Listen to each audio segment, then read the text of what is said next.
Hello friends, यह भारतीय अर्थव्यवस्था से संबंधित बेहतरीन प्रश्न जो आपके एग्जाम की दृष्टि से बहुत ही महत्वपूर्ण होने वाले हैं। तो वीडियो के अंत तक बने रहिए और सभी प्रश्नों का पीडीएफ लिंक डिस्क्रिप्शन में दिया हुआ है, तो आप वहां जाकर उसे डाउनलोड कर सकते हैं।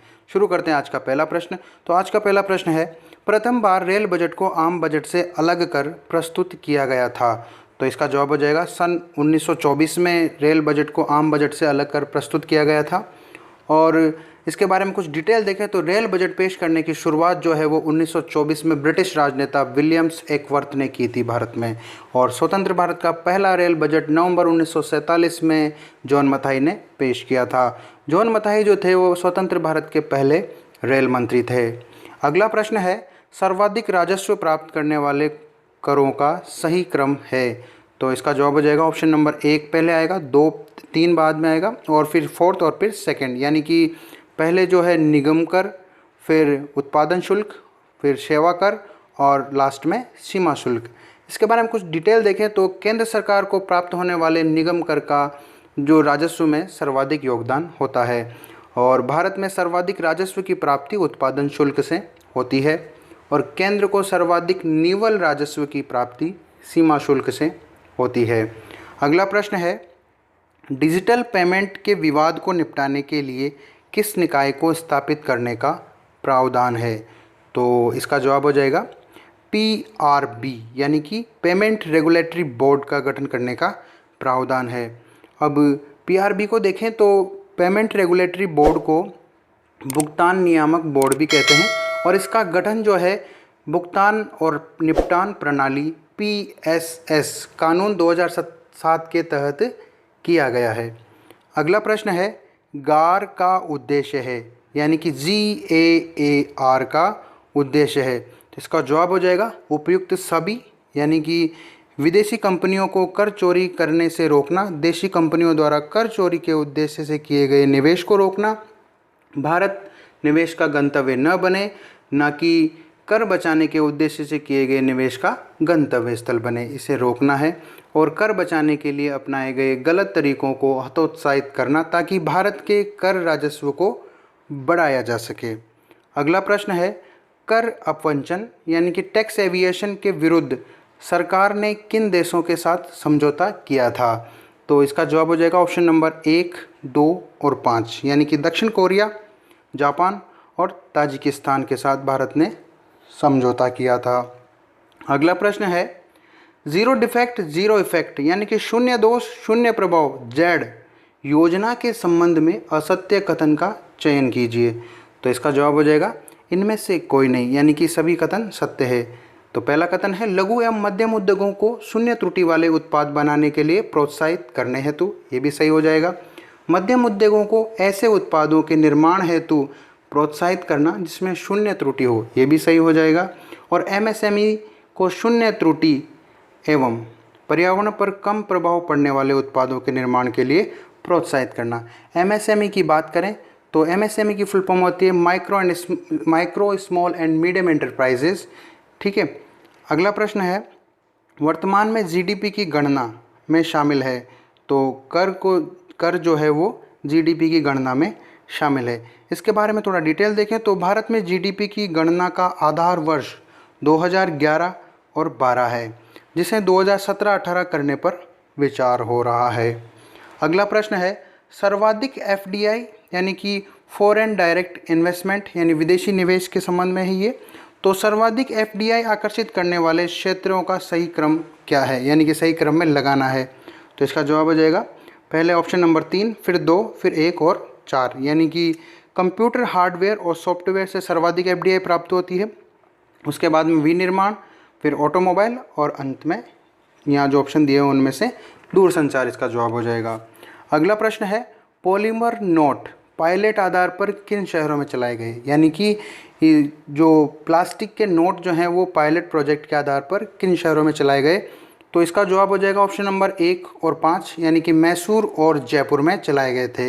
इसके बारे में कुछ डिटेल देखें तो शिमला भुवनेश्वर सहित जो जयपुर, मैसूर, शिमला, भुवनेश्वर सहित 5 शहरों में ये प्रोजेक्ट पायलट प्रोजेक्ट के तहत चलाया गया था, यानी पॉलीमर नोट का, प्लास्टिक नोट का। और इसके तहत 2012 में 10 रुपये के जो नोट हैं वो प्लास्टिक के चलाए गए थे। अगला प्रश्न है, वर्तमान में भारत में कार्यरत राष्ट्रीयकृत बैंकों की संख्या कितनी है? तो वर्तमान में 19 बैंक जो है वो राष्ट्रीयकृत बैंक हैं। अगला प्रश्न है, निम्नलिखित में से डिजिटल भुगतान के संदर्भ में असत्य कथन है? तो ऑप्शन नंबर 2, 3 और 4 जो है वो असत्य हो जाएंगे।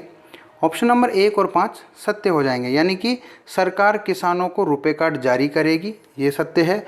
और Paytm, Jio money, Airtel money, oxygen wallet प्रमुख ई वॉलेट हैं, ये भी कथन सत्य है। बाकी जो 2, 3 और 4 हैं वो असत्य हो जाएंगे। अगला प्रश्न है, राष्ट्रीय खाद्य सुरक्षा अधिनियम को लागू करने वाला पहला व अंतिम राज्य कौन सा है?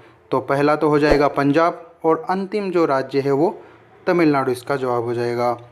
राष्ट्रीय खाद्य सुरक्षा मिशन की बात करें तो राष्ट्रीय खाद्य सुरक्षा जो अधिनियम है वो 2013 में आया था और इसे 10 सितंबर 2013 को अधिसूचित किया गया था। अगला प्रश्न है, डिजिशाला क्या है? तो डिजिशाला एक उपग्रह आधारित टेलीविज़न चैनल है जो दूरदर्शन पर आता है, यानी कि फ्री टू एयर सर्विस है ये, इसका आपसे कोई चार्ज नहीं लिया जाता है, भारत सरकार द्वारा प्रायोजित एक चैनल है ये उपग्रह आधारित।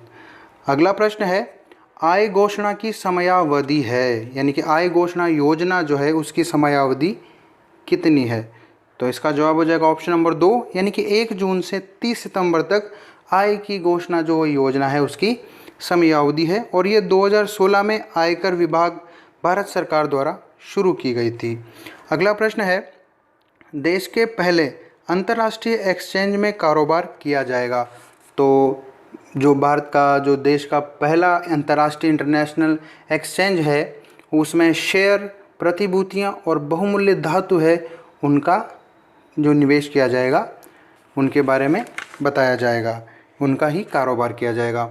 अब भारत के पहले अंतर्राष्ट्रीय एक्सचेंज की बात करें तो यह है इंडिया इंटरनेशनल एक्सचेंज, यानी INX, भारत का पहला अंतर्राष्ट्रीय स्टॉक एक्सचेंज है जिसे 2017 में खोला गया था और यह गुजरात में अंतर्राष्ट्रीय वित्तीय सेवा केंद्र यानी IFSC जो GIFT यानी गिफ्ट सिटी में स्थित है।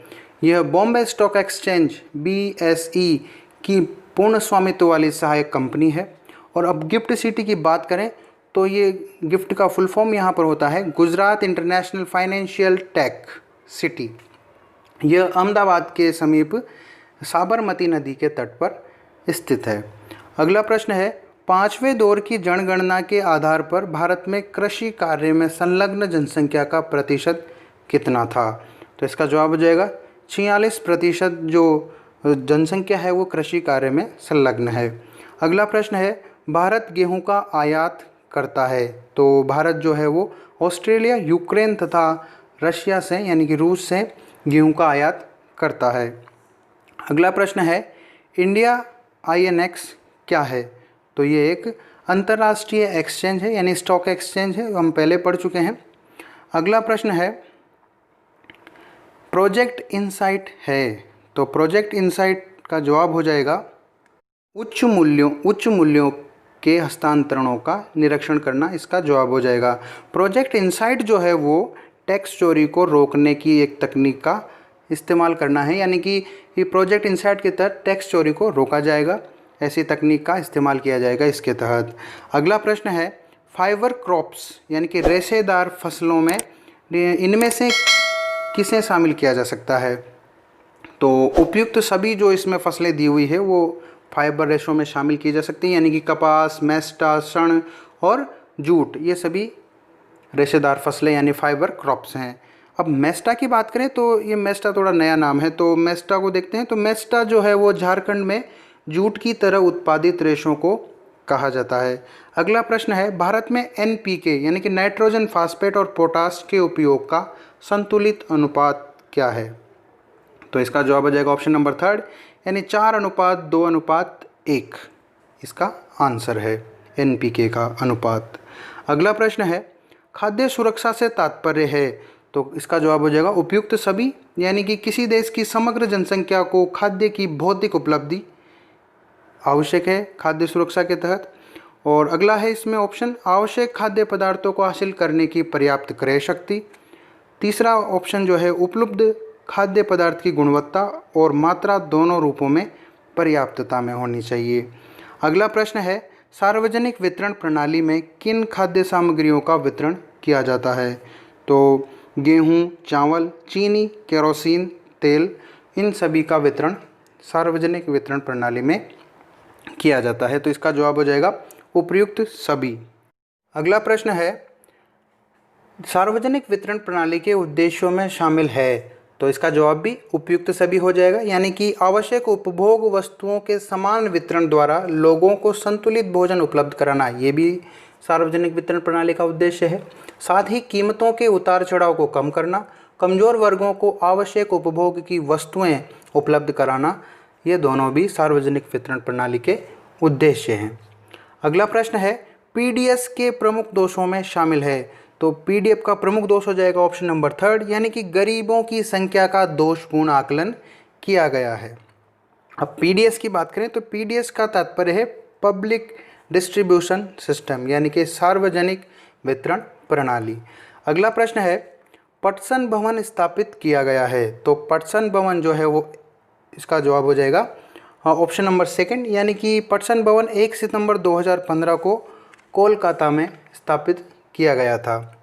अगला प्रश्न है हैदराबाद विश्वविद्यालय में निर्मित टमाटर की नई प्रजाति repository of tomato genomics resource किसकी प्रचुर मात्रा से समृद्ध है? तो इसका जवाब हो जाएगा ऑप्शन नंबर 3, यानी कि विटामिन B9 फोलेट जिसे कहते हैं उसकी मात्रा से प्रचुर मात्रा में पाई जाती है इस नई किस्म में। टमाटर की जो है ये नई किस्म हैदराबाद विश्वविद्यालय द्वारा विकसित की गई है।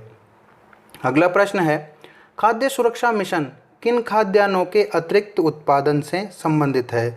तो ये जो है वो ऑप्शन नंबर 2 इसका आंसर हो जाएगा, यानी कि गेहूं, चावल, दलहन, मोटे अनाज आदि के अतिरिक्त उत्पादन से संबंधित है। यानी कि खाद्य सुरक्षा मिशन का मुख्य उद्देश्य यही है कि भारत को खाद्यान्न में आत्मनिर्भर बनाना है। अगला प्रश्न है कंपनी द्वारा लाभांश यानी कि प्रॉफिट की घोषणा किस पूंजी पर की जाती है? तो ये जो है वो घोषणा अभिदत्त पूंजी पर की जाती है, यानी कि सब्सक्राइब्ड कैपिटल जिस पर यह घोषणा की जाती है। अगला प्रश्न है कंपनी के बैलेंस शीट से क्या तात्पर्य है? तो कंपनी का बैलेंस शीट जो है कंपनी की परिसंपत्तियों एवं देयताओं के आकार को बताना संभव करता है, यानी कि ऑप्शन नंबर 2 इसका जवाब हो जाएगा। अगला प्रश्न है राष्ट्रीय औद्योगिक गलियारा प्राधिकरण के संबंध में सत्य कथन का चुनाव करना है। तो इसका जवाब हो जाएगा उपयुक्त सभी, यानी कि प्राधिकरण 2014-15 के बजट में प्रस्तावित था और स्थापना हेतु 100 करोड़ रुपए का प्रावधान किया गया है और इसका मुख्यालय जो है वो पुणे में प्रस्तावित है। अगला प्रश्न है भारत के उर्वरक उद्योग यानी कि फर्टिलाइजर इंडस्ट्री के संबंध में निम्नलिखित में से कौन सा कथन सत्य नहीं है? तो इसका जवाब हो जाएगा ऑप्शन नंबर 3, यानी कि रासायनिक उर्वरकों के संदर्भ में भारत आत्मनिर्भर है। ये कथन गलत हो जाएगा क्योंकि अभी रासायनिक उर्वरकों के संबंध में भारत आत्मनिर्भर नहीं हुआ है। शेष तीनों कथन सत्य है, यानी कि हाल ही के वर्षों में देश का तेजी से विकसित होने वाला उद्योग है उर्वरक उद्योग। साथ ही भारत विश्व में नाइट्रोजन उर्वरक का इस्तेमाल करने वाला तीसरा सबसे बड़ा उत्पादक देश है। साथ ही इन्वेस्टमेंट और मैन्युफैक्चरिंग के आधार पर यह देश का दूसरा प्रमुख उद्योग है। अगला प्रश्न है निम्नलिखित को सुमेलित करना है। यहाँ पर कुछ भारत के प्रमुख स्टील संयंत्र दिए हुए हैं, तो इसका जवाब हो जाएगा ऑप्शन नंबर ए का 1 के साथ, बी का 2 के साथ, सी का 4 के साथ और डी का 3 के साथ। यानी कि भिलाई जो है वह छत्तीसगढ़ में स्थित है दुर्ग जिले में, बोकारो जो है वह झारखंड में स्थित है, दुर्गापुरा जो है वो पश्चिम बंगाल में स्थित है और राउरकेला जो है वो ओडिशा में स्थित है।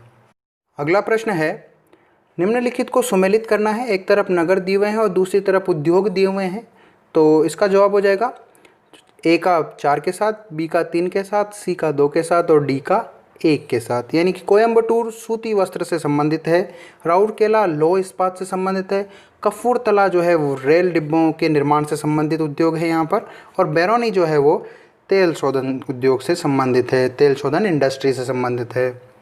कोयम्बटूर की बात करें तो तमिलनाडु में स्थित है, राउरकेला उड़ीसा में है अभी बताया था, और कपूरथला पंजाब में स्थित है, और बैरोनी जो है वो बिहार में स्थित है। अगला प्रश्न है, भारत का प्रथम उर्वरक उद्योग कहाँ स्थापित हुआ था मतलब, तो ये जवाब हो जाएगा ऑप्शन नंबर 2, यानी कि सिंदरी में स्थापित हुआ था भारत का प्रथम उर्वरक उद्योग। और सिंदरी जो है वो जिला धनबाद झारखंड में स्थित है।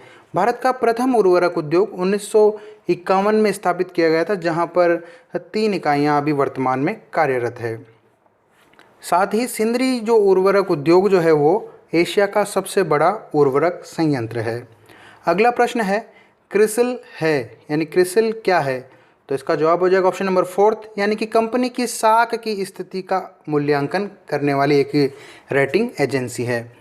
क्रिसिल के बारे में कुछ अन्य फैक्ट देखें तो क्रिसिल भारत की पहली क्रेडिट रेटिंग एजेंसी थी, जिसे 1988 में ICICI और UTI ने शेयर कैपिटल SBI, LIC और यूनाइटेड इंडिया इंश्योरेंस कंपनी के साथ मिलकर पेश किया था। अगला प्रश्न है, आधारभूत क्षेत्र यानी कि कोर सेक्टर से संबंधित है, तो यहाँ पर जो उद्योग दिए हुए हैं कोयला, उर्वरक और रिफाइनरी उत्पाद, ये सभी आधारभूत क्षेत्र यानी कोर सेक्टर से संबंधित है। अब कोर सेक्टर से संबंधित अन्य उद्योग देखें और कोर सेक्टर पर इनका भार देखें तो ये निम्न प्रकार है।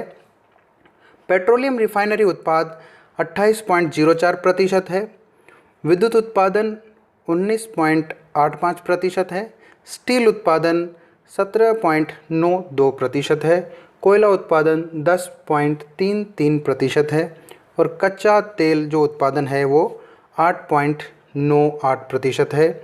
साथ ही प्राकृतिक गैस उत्पादन जो है वो 6.88% है, सीमेंट उत्पादन 5.37% है, उर्वरक उत्पादन 2.63% है। यानी कि ये सभी उद्योग जो हैं वो कोर सेक्टर में शामिल हैं और इनका जो भार है वो निम्न प्रकार था। अगला प्रश्न है, भिलाई इस्पात कारखाने के संदर्भ में सही कथन का चुनाव करना है, तो इसका जवाब हो जाएगा उपर्युक्त सभी। उपर्युक्त सभी इसका आंसर हो जाएगा, सभी कथन सत्य है। यानी कि यह द्वितीय पंचवर्षीय योजना 1956 से 61 के बीच थी। ये उसकी अवधि में तत्कालीन सोवियत रूस की सहायता से स्थापित किया गया था। यह तत्कालीन मध्य प्रदेश और आज वर्तमान में छत्तीसगढ़ के दुर्ग जिले में स्थित है। साथ ही वर्ष 1974 में सेल ने इसे अपने अधिकार क्षेत्र में ले लिया था, यानी steel authority of India limited ने इसका अधिग्रहण कर लिया था। और वर्ष 1957 में स्थापित 3 जो बड़े स्टील संयंत्र थे उनमें से ये एक था। तो ये चारों ऑप्शन बिल्कुल सही साबित हो जाते हैं। और भिलाई इस्पात कारखाने के बारे में अन्य तथ्य देखें तो ये भारत का पहला इस्पात उत्पादक संयंत्र था और यहाँ जो है वो रेल की पटरियाँ वो भारी प्लेटों का उत्पादन किया जाता है। अगला प्रश्न है, निम्नलिखित को सुमेलित करना है। एक तरफ उद्योग दिए हुए हैं, दूसरी तरफ उनके केंद्र दिए हुए हैं, यानी कि औद्योगिक केंद्र दिए हुए हैं। तो इसका जवाब हो जाएगा ऑप्शन नंबर ए का 1 के साथ, बी का 2 के साथ, सी का 3 के साथ और डी का 4 के साथ। यानी कि पर्ल फिशिंग, यानी कि ये जो मोती समुद्र में पाए जाते हैं उनका शिकार जो उनको जो ढूंढा जाता है उनसे संबंधित जो औद्योगिक केंद्र है वो तूतीकोरिन तमिलनाडु में स्थित है। ऑटोमोबाइल्स पुणे से संबंधित है, पोत निर्माण मारमगोवा से संबंधित है और इंजीनियरिंग सामान जो है पिंजौर से संबंधित है और पिंजौर हरियाणा में स्थित है।